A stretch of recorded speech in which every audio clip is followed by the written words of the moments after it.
Film menceritakan mengenai seorang ustadz dari desa daerah Jawa Barat yang telah alih profesi menjadi seorang akang bengkel di daerah Jakarta. Namanya Bahri. Saat dia kerja, tiba-tiba ada teman lamanya yang datang dari desa. Namanya Hasan. Hasan memang dari kemarin-kemarin cari info tentang tempat tinggal Bahri sekarang.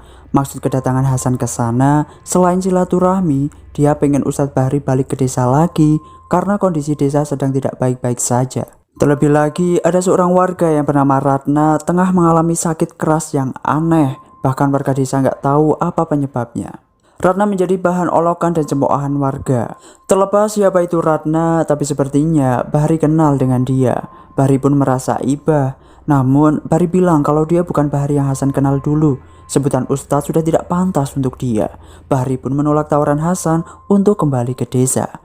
Ya sudah, Hasan pun hanya bisa berharap agar Bahri berubah pikiran dan dia pun capcus dari sana. Sepulang Hasan dari sana, Bahri pun langsung mimpi buruk. Dia ketindihan pocong gendut.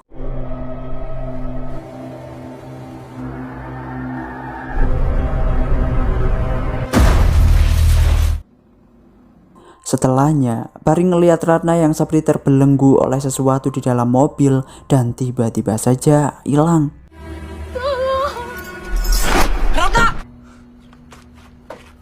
Melihat kejadian itu, Bahri tanpa pikir panjang langsung capcus dari bengkel itu tanpa bilang atasannya.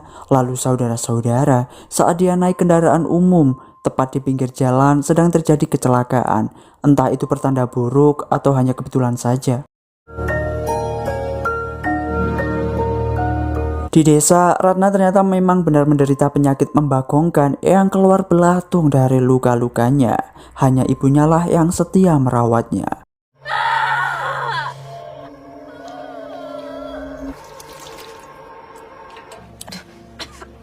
Meski begitu, tetap ada saja warga yang merasa cikbai alias cicik banget sama si Ratna. Bahkan saking jijainya, dia suruh ibunya Ratna buat mengakhiri hidup anaknya. Enak banget lu omong, lu kira anak cebong main dibunuh aja, balas ibunya Ratna. Akhirnya setelah sekian lama perjalanan, Bahri sampai juga di desa Mekarwangi.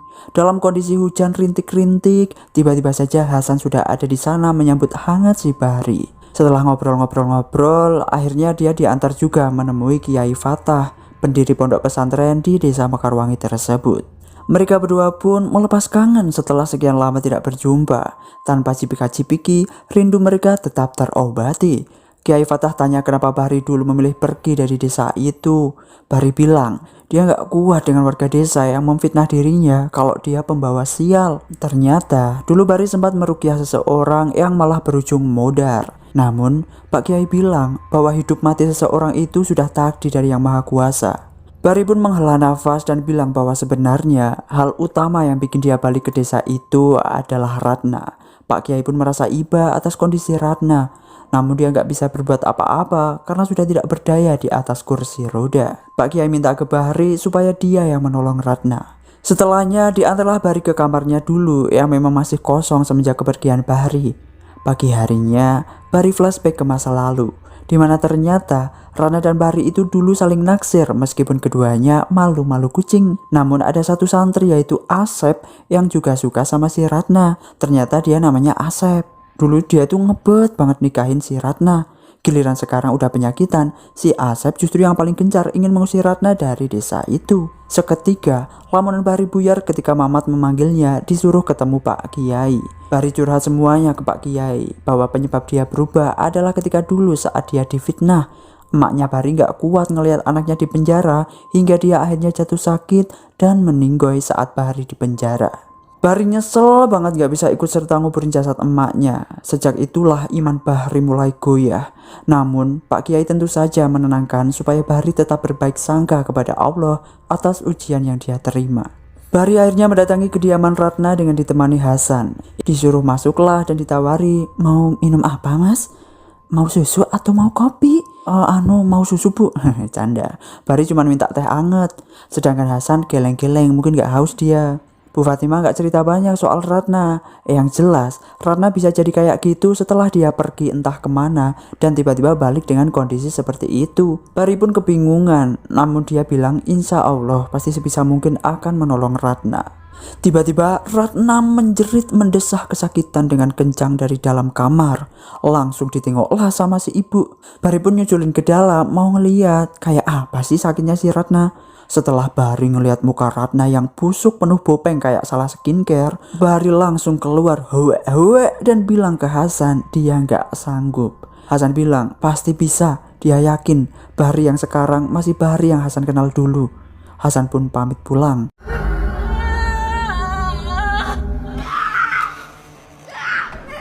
Akhirnya dengan perasaan gemetar hebat, Bahri memberanikan diri masuk lagi ke kamar. Ratna yang ngelihat Bahri langsung menjulurkan tangannya karena dia kangen banget si Bahri. Dengan sedikit jijik tapi kasihan, Bahri pun ikhlas membantu Ratna. Ratna terus saja ngereok kesakitan. Bahri minta ke Bufat buat ambilin air anget. Lalu dia bacain Al-Fatihah ke Ratna dan Ratna berhenti ngereok. Di malam harinya ketika hujan turun deras, Bahri masih mencoba meruqyah Ratna. Setelah beberapa kali dibacakan ayat kursi, sosok lain yang mungkin selama ini ada di tubuh Ratna terlihat ngamuk dari pantulan kaca. Sosok itu mengacau seisi rumah hingga lampu penerangan mati.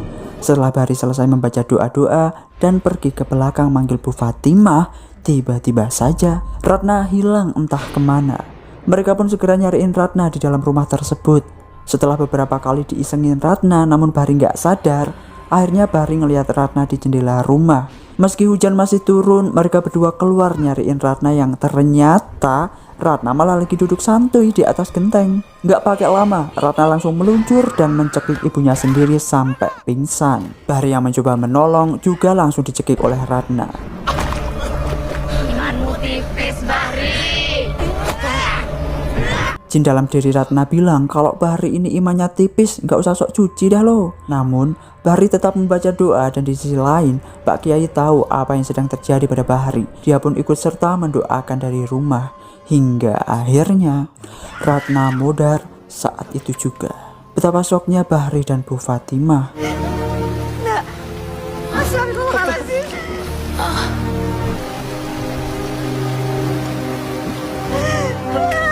Pagi harinya, Ratna pun hendak dimakamkan. Saat Bahri ikut serta membawa keranda jasad Ratna, justru mereka dihadang di tengah jalan oleh beberapa warga yang diketuai oleh Pak Burhan. Asep ternyata sekarang antek-anteknya Pak Burhan. Mereka nggak terima Ratna dimakamkan di desa tersebut. Namun Bahri menyangkal bahwa tanah tempat Ratna dikubur nanti itu adalah hak milik pribadi ayahnya Ratna. Ratna juga bakal dimakamkan tepat di sebelah makam ayahnya. Meski demikian, Burhan dan yang lain gak bakal tinggal diam. Mereka pun tetap melanjutkan pemakaman. Hasan pun ikut serta, tapi kok dia bajunya gak ganti-ganti ya? Apa gak punya baju lain sih Hasan ini? La ilaha illallah. La ilaha illallah. La ilaha illallah. Pas hendak dimakamkan, tiba-tiba saja turun hujan deras seperti di film-film ajab. Tapi pocongnya teh sudah terlanjur ngalkosot di liang lahat. Pas Bahri mau naik pun gak bisa karena licin. Justru dia jatuh dan hampir mencumbu pocong Ratna. Akhirnya Ratna tetap langsung dikubur dengan tanah becek. Na'udzubillahi min dzalik.